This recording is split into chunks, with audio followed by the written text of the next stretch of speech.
Today we're working in Idaho Falls, Idaho, located in the eastern region of the state. Hey, James. Nice to meet you. Morning, Roger. And I've come here to learn more about one of my favorite foods, the potato. Now, your family's been growing potatoes here for a long time. Yeah, Roger, I'm a fourth-generation potato farmer. My great-grandfather came to the Idaho Falls region in 1903 and purchased our property from the homesteader.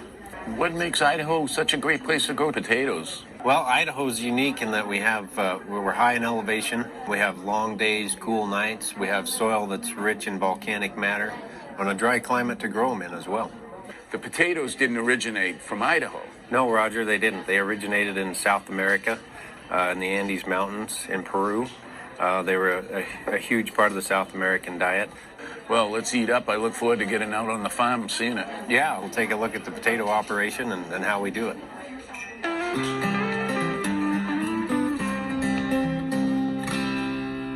Well, welcome to our farm, Roger. We have about 2,000 acres of land here. We dedicate about 235 of that for potato production.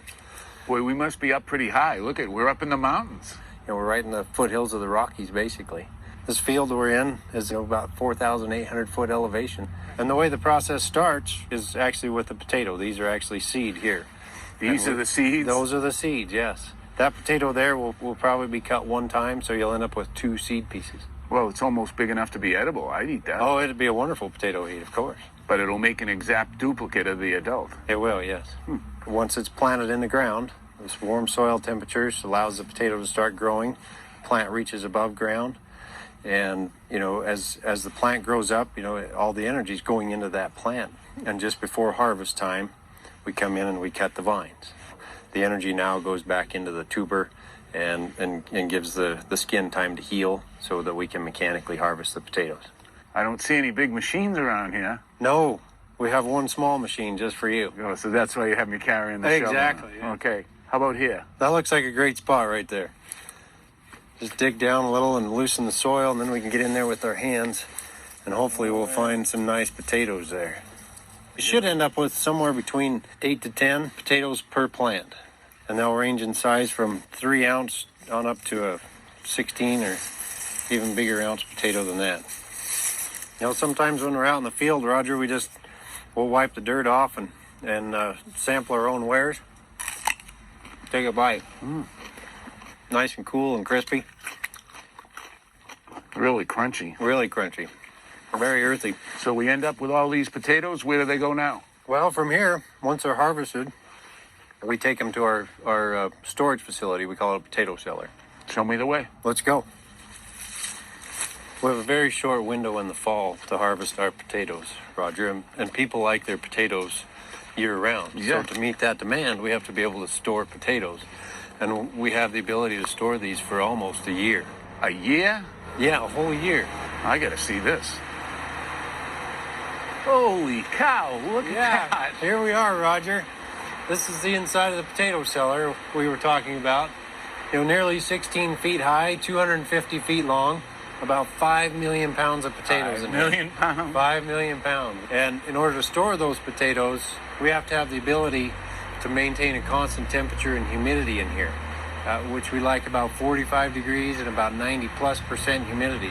In order to maintain that, we have a large fan and a humidifier, and then that forces air down a plenum through pipe in the pile, perforated pipe, and the air is forced up through the pile, and it just recirculates as often as we need it, which is almost around the clock. Amazing. It's fantastic.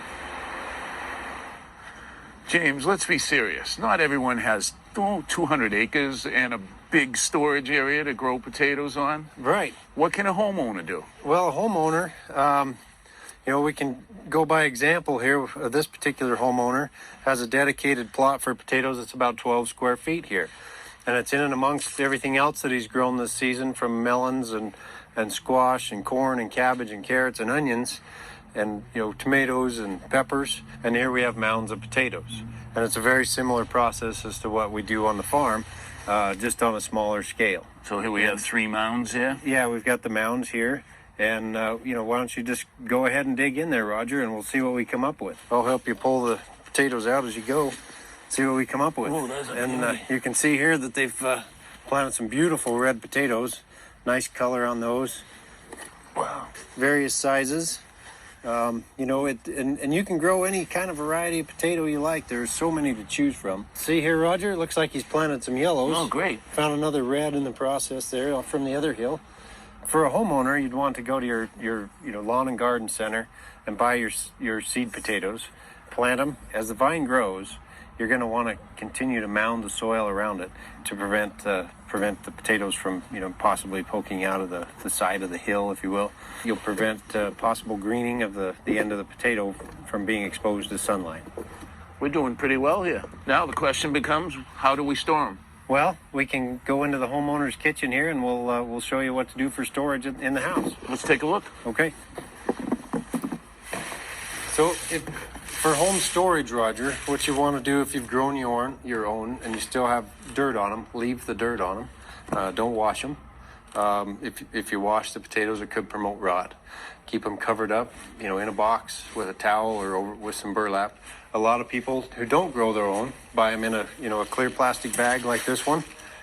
You want to remove them from the bag when you get home, and take possibly a reusable shopping bag or a canvas bag of some sort. Put them in that.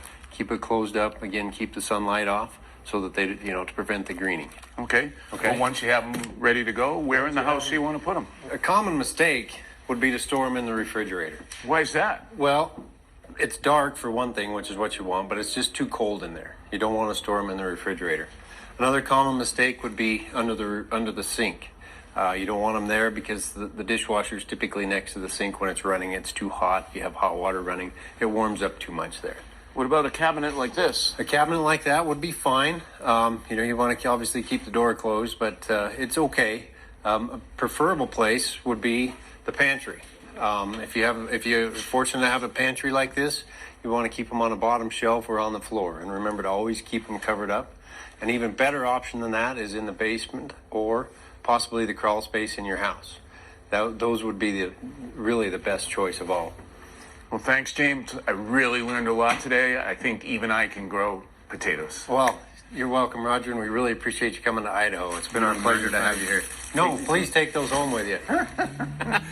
So did you check those potatoes, or did you bring them on a carry-on? Carry-on. I wouldn't let anyone get near my potatoes. So the seed is the same thing that you eat? That surprises me. Well, it's a little bit of a misnomer. Potato actually has a seed. It grows a vine that grows up and has flowers on it. Mm-hmm. So those flowers get pollinated, and then they make little tiny seed up on the top. But because they're pollinated by insects, they can change. They're not the same as the parent. This is what we call a seed potato. It's actually a tuber.